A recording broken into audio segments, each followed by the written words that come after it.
আচ্ছা, আমাদের যে ঔপনিবেশিক রাষ্ট্র ব্যবস্থা, যেটা প্রায় নষ্ট একটা রাষ্ট্র ব্যবস্থা বলা যেতে পারে, তার বিপরীতে একটা নতুন এবং ভালো রাষ্ট্র ব্যবস্থা কিভাবে গড়ে তোলা যেতে পারে? ভালো, নূতন এবং ভালো,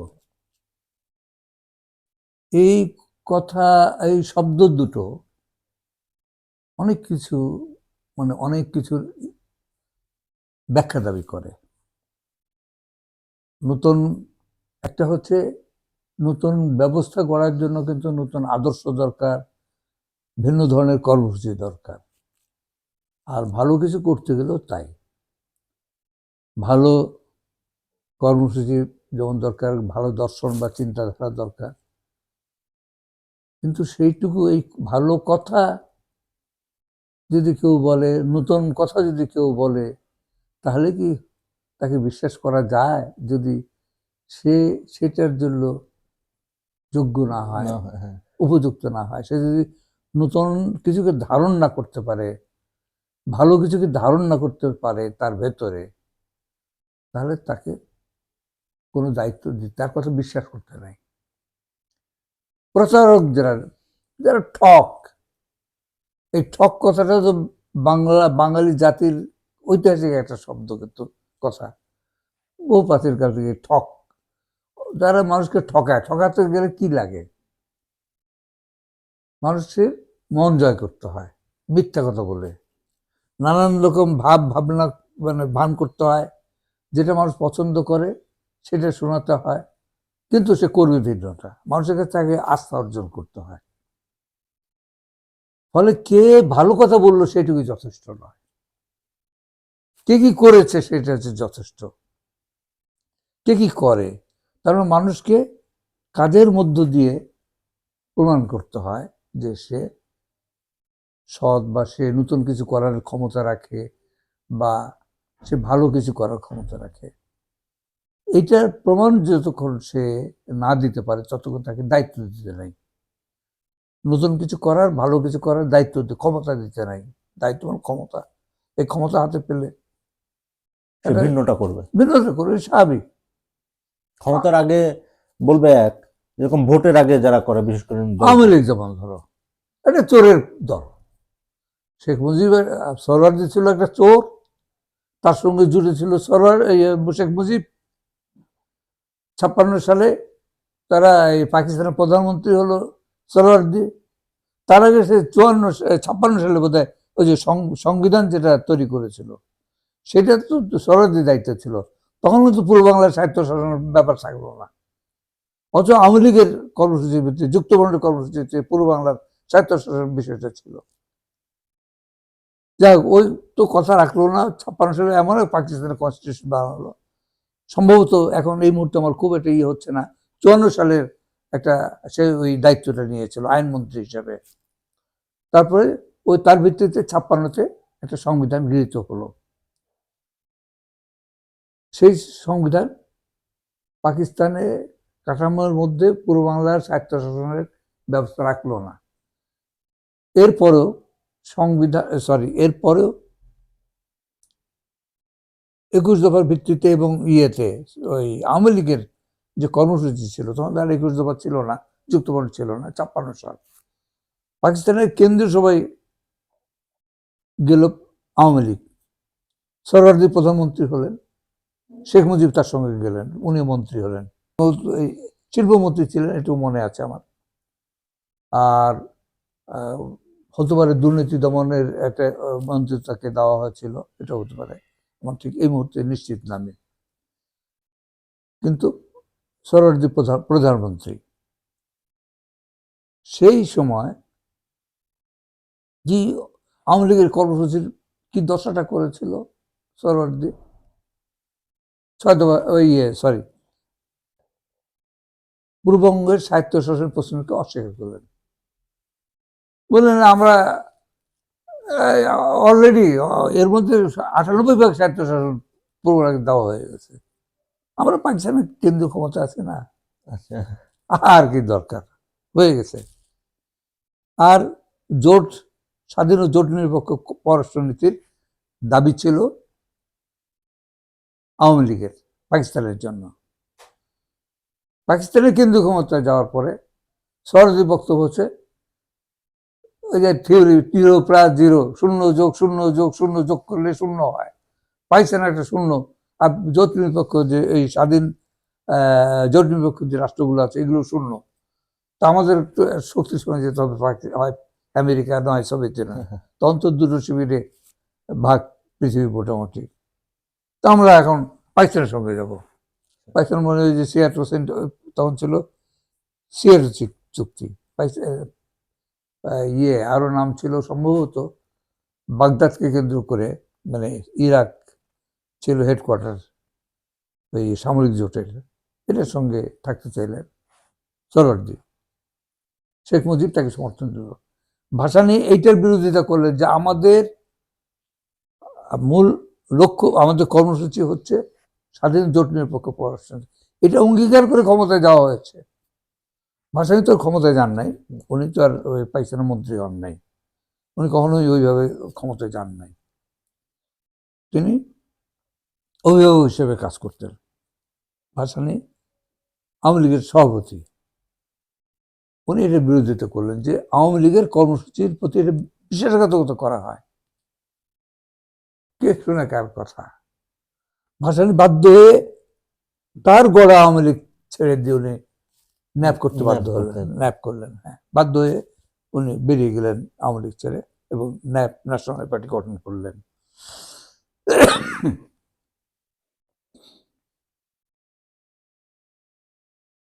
এই হচ্ছে ইতিহাস। আওয়ামী লীগের মতো লোক, দল যার কথার কোনো মূল্য নাই, তাকে আবার 70-এ ভোট দিয়েছে, তার যে পরিণতি হওয়ার সেটা হয়েছে। এখানে খুব গুরুত্বপূর্ণ এই বিষয়টা, কে কি বলছে এইটা বড় কথা না। ঠকানোর জন্য কথা বলবে, ভালো ভালো ভালো কথা থেকে মানুষ যা চায় সেটা ভালো মন্দ, মানুষ যা চায় তাই তারা শোনাবে, এটা নিয়ম। আওয়ামী লীগ হচ্ছে ঠকদের দল, ঠকামি করবে, ঠকাবে মানুষকে। ভালো কথা দরকার হলে বলবে। আবার আওয়ামী লীগ এখন এসে হয়তো ক্ষমা টমা চাইতে পারে, অসুবিধা নাই। যদি আসার সুযোগ দেয় হাজার চলে আসবে, লাভ চলে আসবে। ওকে যদি বলা হয় যে ঠিক আছে তোমরা বাংলাদেশের রাজনীতি করো, তোমাদের এই স্বাধীনতা দেওয়া হলো, তোমাদের কোনো নিরাপত্তা কোনো সমস্যা হবে না, আমরা চাই বিএনপির কিছু কারো কারো পরামর্শ অনুযায়ী, বিএনপি নেতা তো পরামর্শ দিচ্ছে এখন কেউ কেউ, আওয়ামী লীগের রাজনীতি করার অধিকার আছে, নির্বাচন করার অধিকার আছে। ঠিক আছে, সরকার ইউনিয়ন সরকার বললো যে ঠিক আছে আওয়ামী লীগ এখানে করুক, নির্বাচন করুক, নির্বাচনের সময় দিচ্ছে, নির্বাচন করুক। তার আগে হচ্ছে এখানে তো রাজনীতি প্রচার করতে হবে, আওয়ামী লীগের আমরা হবে ক্ষমা পরে হবে, বিচার পরে দেখা যাবে, আগে তারা রাজনীতিতে আসুক। সুযোগ দিলে 1 লাফে 2 লাফও দিবে না, 1 লাফে হাসিনা যে হাজির হয়ে যাবে। ওই যে টুকপুস করে বাংলাদেশ ঢোকার কথা বলে, চট করে ঢুকে পড়বে, 1 মুহূর্ত দেরি হবে না। এবং তারপরে ক্ষমা চেয়ে মানুষের কাছে যে ভুল হয়ে গেছে, আমি কিছু জানতাম না, এইগুলো করেছে লোকজন, হ্যাঁ আমার দলের অপরাধ হয়েছে, যে আমি আমার দলের অপরাধ, আমারও অপরাধ সেক্ষেত্রে বলতে হবে, আমি মাপ চাচ্ছি, আর এবার এগুলো কিছু হবে না, এবং সব আমরা ঠিক করে দেবো। কি আপনারা কি দাবি চান? আমরা কেউ বললো 13 দফা মানলাম, কেউ বললো 20 দফা মানলাম, কেউ বললো 50 দফা মানলাম, সব আমার ক্ষমতায় খেলে আমাদের যেতে দেন, তারপরে দেখা কি করি, তারপর কি করবে দিয়ে দেখেন, তারপরে আমি কি করবে এটা বলে দিতে হবে না, সেটা তারা দেখিয়েও দিয়েছে, আবার দেখাবে দরকার হলে। যদি এই জাতি বোকা হয় আবার দেখিয়ে দিবে। এই কথা দিয়ে বিশ্বাস করতে নাই। এই কথার ক্ষেত্রে এই দেশে পরীক্ষিত পুরাতন সবাইকে দেখা হয়েছে, বিএনপিকে দেখা হয়েছে, বিএনপিকে জাতি দেখেছে, আমি নিজেও দেখেছি, যার একটা বিবরণ আমি দিয়েছি, আপনার অভিজ্ঞতা আপনি শেয়ার করেছেন। আমি ব্যক্তিগতভাবে আমার অভিজ্ঞতা আছে বিএনপি সম্পর্কে। এটা দিয়ে ভালো কিছু হবে না, আমি সোজা কথা এক কথা বলছি। পুরাতন কোন দলের সেই যারা একটু হয়তো ভালো বক্তব্য দেয়, ভালো চিন্তা করে, তাদের সেই সামর্থ্য নাই। হ্যাঁ, ওই আসলে এখানে পুরাতন কাউকে দিয়ে হবে না।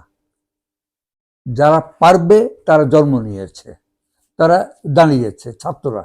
হুম। এই বৈষম্য বিরোধী আন্দোলনের, ছাত্র আন্দোলনের মধ্য থেকে যে ছাত্র সমাজ উঠে দাঁড়িয়েছে, যে তরুণ প্রজন্ম উঠে দাঁড়িয়েছে, এই তরুণ প্রজন্মের ছাত্রছাত্রীরা বা তরুণ তরুণীরা, এরা আগামী দিনে এদেশে কিছু করতে পারে। যদি এরা পারে, আর কেউ পারবে না। এরা এখনো অনেক সৎ এবং নীতিনিষ্ঠ প্রমাণ করেছে তারা তাদের কাজ দিয়ে। তারা আপোষ করলে তো আর এই আন্দোলন করতে পারতো না। না এই আপোষহীন আন্দোলন যারা করেছে, অর্থাৎ তাদের একটা সততা আছে, প্রাণ দিয়ে রক্ত দিয়ে তারা সেই সততা প্রমাণ করেছে। যে এরা যারা বলে, এটা মিন করে, এটা সত্যিকার অর্থে মন থেকে বলে, এটা মুখের বলা না, ঠকামি বলা না, প্রাণ দিয়ে সেটা প্রমাণ করেছে। আর কোনো পরীক্ষার প্রয়োজন নাই। এখন যেটা হচ্ছে, তাদেরকে রাজনীতি বুঝতে হবে, অভিজ্ঞতা সঞ্চয় করতে হবে। সেই জন্য তারা পুরাতন প্রজন্মের কাছ থেকে যারা আছে, যাদের অভিজ্ঞতা আছে, তাদের কাছে অভিজ্ঞতা নেবে, শিক্ষা নেবে, অভিজ্ঞতা শিক্ষা এগুলো তারা নেবে। এটা তারা করবে। সম্রাট আকবর 13 বছর বয়সে সিংহাসন বসছিলেন। কি বুদ্ধি ছিল! তিনি নিরক্ষর ছিলেন, লেখাপড়াও করতে পারেন নাই। তার বাবা তখন হুমায়ুন, সম্রাট হুমায়ুন পলাতক জীবনযাপন করছেন দীর্ঘ সময়, লেখাপড়াও করাতে পারেন না ছেলেটাকে। সেই ছেলে একটা বিরাট সাম্রাজ্য প্রতিষ্ঠা করেছিল পরবর্তী সময়। ছোট একটা রাষ্ট্রকে উনি বিরাট একটা ছোট রাজ্যকে, তুলনায় ছোট রাজ্য, সেটাকে বিরাট রাষ্ট্রে পরিণত, সাম্রাজ্যে পরিণত করেছিলেন। কিউবাতেও তো এরকম উদাহরণ আছে। কিউবায় ফিদেল ক্যাস্ট্রো 29 বছর বয়সে ক্ষমতা দখল করেছিলেন। 29 বছরে আমেরিকার বিরুদ্ধে ফাইট করে, যেখানে আমেরিকা মাত্র সম্ভবত 90 মাইল দূরে। হ্যাঁ, 90 মাইল দূরে। 24 বছর বয়সে উনি প্রথম অস্ত্র ধরেন বাতিস্তা সরকারের বিরুদ্ধে, একটা স্বৈরাচারী ফ্যাসিস্ট সরকার। 24 বছর বয়সে মানকাদার ব্যারাক আক্রমণ করেন কিছু সঙ্গীত ছেলেবেলে নিয়ে। অত বড় বাহিনীও মনে হয় ছিল না, সামান্য কয়েক, আমি ভুলে গেছি, 60-70 জন হবে এরকম একটা সংখ্যা ছিল। একটা দুর্গ আক্রমণ করেছিলেন। এই উনি তার আগে ছাত্র নেতা ছিলেন, আগে এটা পরিচিতি ছিল ছাত্র আন্দোলনের নেতা হিসেবে। এই হিরো হয়ে গেলেন, কিউবার বীর নায়কে পরিণত হলেন। তারপর তো জেলে গেলেন, পরে তাকে জনমতের চাপে ঝামেলা মনে করে ছেড়ে দিল, পালিয়ে গেলেন, চলে গেলেন। কিউবা সরকার বাঁচলো। আবার উনি সম্ভবত প্রথমটা তো উনি 1954 সালে সম্ভবত কিউবায় প্রথম ওই মনকাদার ব্যারাক আক্রমণ করেছিলেন। 56 সালে উনি আবার দ্বিতীয়বার কিউবায় অবতরণ করলেন এবং যুদ্ধ শুরু করলেন। সঙ্গে ছিলেন তখন 60-70 জনের মতো, কিছু মারা গেল। ওই বিমান উপর থেকে ক্যাস্ট্রো বাতিস্তা সরকার খবর পেয়েছিল, খবর পেয়ে জেনে গিয়েছিল। উনি একটা গ্রানমা নামে একটা জাহাজে আসছিলেন। এই জাহাজে করে সমুদ্র পার হয়ে আসছিলেন, মেক্সিকো থেকে পার হয়ে আসছিলেন। সেই সময় স্ট্রাইপিং করে বোমা মেরে মারা গিয়েছিল অনেক, আর কিছু পালিয়ে গেছিল, মানে বিচ্ছিন্ন হয়ে গেছিল। তারপর বোধহয় 13 জন, এই 13 জনকে নিয়ে উনি যুদ্ধ শুরু করলেন। মানে সব মিলে 14 জন হবে। হ্যাঁ, মানে একে তো বয়স কম, তারপর লোক বলো কম, লোক বলো ছিল না। অস্ত্র নিশ্চয় অত আধুনিক হওয়ার কথা না। না, অস্ত্র তো সাধারণ অস্ত্র, আর অনেক অস্ত্র হাতছাড়া হয়ে গেছিল। সেই অবস্থায় উনি ডুবে গেছিল, লোকজন করবে হ্যাচর প্যাচর করে উঠেছিল। হ্যাঁ, এই 13 জন নিয়ে উনি ওই সিয়েরা মাস্টার নামে এক পর্বতে উঠলেন। ওইখান থেকে গেরিলা যুদ্ধ শুরু করলেন। তখন সমস্ত জাতি তার পেছনে চলে গেছে। 26 বছর বয়স, আমার যতদূর খেয়াল আছে, এখন 26 বছর বয়স। এই 2.5 বছর না 3 বছরে উনি 29 বছর তোমরা পা দিলেন। সেই সময় বিপ্লব করেছে, মানে ক্ষমতা দখল করেছিলেন এই বাচ্চা ছেলেটা। অথচ অনেকেই এদের নিয়ে, ছাত্রদের নিয়ে প্রশ্ন করেছে যে তারা হচ্ছে বাচ্চা ছেলে, পড়ালেখা মাত্র সবাই তো শেষও করে নেই, তারা কি রাষ্ট্র করবে? ক্যাস্ট্রোর মধ্যে আরো বাচ্চা জুটেছিল, সব ছোট ছেলে মেয়েদেরকে নিয়ে উনি বিপ্লব করেছিলেন, ক্ষমতা দখল করেছিলেন। এটা প্রজন্মের বিপ্লব ছিল। বাংলাদেশেও এটা প্রজন্মের বিপ্লব। এরা পারবে, পারবে না কেন? চরিত্র যেটুকু আছে এটি যথেষ্ট জন্য। বহু ছাত্রকে তো নিজেদের প্রাণ দিতে হয়েছে, আত্মত্যাগের বিনিময়ে সাধারণত আসছে। এটা সাংঘাতিক জিনিস। এই যে রক্তদান, হ্যাঁ, এটা হ্যাঁ, ভয়ঙ্কর, প্রাণ ত্যাগ করেছে। এটা সাংঘাতিক ব্যাপার। প্রাণ দেওয়া, এই যে মানুষের মানে পেছনে রক্ত থাকলে এটা কি কি জিনিসটা আমি আমার জীবন দিয়ে বুঝি। আমি কৃষক আন্দোলন করতে গিয়েছিলাম, যখন আমার সহকর্মী সহযোদ্ধা প্রাণ দেয়নি আমার জন্য, এটাকে ভোলা যায় নাকি? এটা ভুলতে পারে না একটা মানুষ। ওইটা একটা মানুষকে ধরে রাখে, ও সমস্ত জীবন তার নিয়ন্ত্রণ করে ওই জিনিসটা, ওই স্মৃতি, হ্যাঁ, ওই ঘটনাটা, এইটা থেকে মানুষ বেরোতে পারে না। এই ছাত্রদের পেছনে এই যে এত কি বলে 1,500 বা 2,000 2,000 যাই হোক, 1,500 মিনিমাম এই যে মানুষ প্রাণ দিয়েছে, এর রক্তের যে ঋণ, এটা সবসময় এই স্মৃতিটাই মানুষকে তাড়িত করে, এই প্রজন্মকে তাড়িত করবে। এই প্রজন্ম, এই ছাত্রদের এই প্রজন্ম, এটা পুরাতন প্রজন্মের মতো অধপতিত না। এরা মানুষের রক্ত নিয়ে খেলা করে নাই। এগুলো পুরাতনদের অনেকে ওই খেলা, আওয়ামী লীগ তো পুরোটাই একটা কি বলবো, একটা খুনিদের খুনি এবং প্রতারক, ধান্দাবাজ, এগুলো হচ্ছে জঘন্য, একটা মানুষের, এগুলো হচ্ছে নামে কলঙ্ক, মানুষ নামের কলঙ্ক এরা। এদের কথা আলাদা। আর কিছু আছে এদের সঙ্গে, ভালো লোক নাই, তা আদা ভালো আর কি। আর ওই বোকা কিছু লোক জুটেছে আওয়ামী লীগের পেছনে, ওই সেগুলার মনে করে আনন্দ পায়, বগলে খুশিতে বগল বাজায় আওয়ামী লীগ। সেগুলো মুক্তিযুদ্ধের পক্ষের শক্তি, বহু কিছু। ভারতের আশ্রয় থেকে ওরকম ভাবে আর কি করেছে এরা ভারতের থেকে, এই আওয়ামী লীগের নেতারা, কিছু তো আমরা জানি, জাতীয় জানে, সবাই ভুলে গেছে ব্যাপারগুলো, তা না। হ্যাঁ, ওই জায়গায় তো এই ছাত্ররা নাই। কাজেই ভালো কথা বললেই হলো না। আজকে কে কোন বিএনপি কি করেছে এগুলো তো আমাদের জানা আছে। আজকে বিএনপি একটা ভালো কথা বললে, ভালো কর্মসূচির কথা বললেই হবে? এগুলো বাদ দিয়ে হিসাব করতে হবে। তখন এটাকে সংস্কার বলো, পুনর্গঠন বলো, যে শব্দ যে নাম দিয়ে উচ্চারণ করো, এগুলোকে বাদ দিতে হবে। নতুন ভাবে দেশকে ঢেলে সাজাতে হবে। এই ঢেলে সাজাবার দায়িত্বটি যারা সব দিক থেকে নূতন, মনে এবং প্রাণে নূতন, তাদেরকে এই কাজটা করতে হবে। যারা ভালো সত্যিকার এখনো আছে, ভালো কজের জন্য, একটা রাইট কজের জন্য, ভালো কাজের জন্য বা ভালো লক্ষ্যের জন্য, আদর্শের জন্য যারা দাঁড়িয়েছে, তাদেরকে এই দায়িত্বটা নিতে হবে। অন্য কাউকে এই দায়িত্ব অন্য কাউকে দেওয়া যাবে না। ভালো কথা বললেও না, প্রমাণ তো তাদের অতীত কাজেই তারা দিয়ে দেখিয়ে ব্যাস, এটাই। আর কোনো ইয়ে লাগবে না, আর কোনো বিচারের আর কোনো মানদণ্ডের প্রয়োজন নাই। আর বহু লোক আছে তাদের মতো করে বলবে, কেউ ছাত্রদের পক্ষে বলবে, কেউ বলবে কি এই সমস্ত কাজ করতে, লেখাপড়া করো, যাও ঘরে গিয়ে বসে থাকো। নানান পরামর্শ, সবাই পরামর্শ শুনতে হবে, সবটা মানতে হবে না, মানা যায় না। হ্যাঁ, সব কিছুই শুনলেই মানা যায় না। বলবে সবাই, বলার অধিকার তো মানুষের থাকবে না কেন? বলবে। ছাত্ররা সেগুলোকে একেবারে উড়িয়ে দেবে তা না, কিন্তু ছাত্রদের যেটা করা, আজকে ছাত্রছাত্রীদের, তরুণ প্রজন্মের যেটা করার সেটা তারা করবে, যেটা তারা ন্যায্য মনে করবে, এবং এই ক্ষমতা তাদের হাত থেকে অন্যের হাতে যেতে দিবে না। এটাকে তারা প্রয়োগ করবে পরিপূর্ণভাবে সমাজের পরিবর্তনের জন্য। এটা ব্যক্তি স্বার্থের জন্য নয়, এই সমাজের স্বার্থে তারা, মানবিকতার স্বার্থে, মানবতার স্বার্থে তারা এটাকে প্রয়োগ করবে, এই ক্ষমতাকে ব্যবহার করবে, যে ক্ষমতা তারা অর্জন করেছে।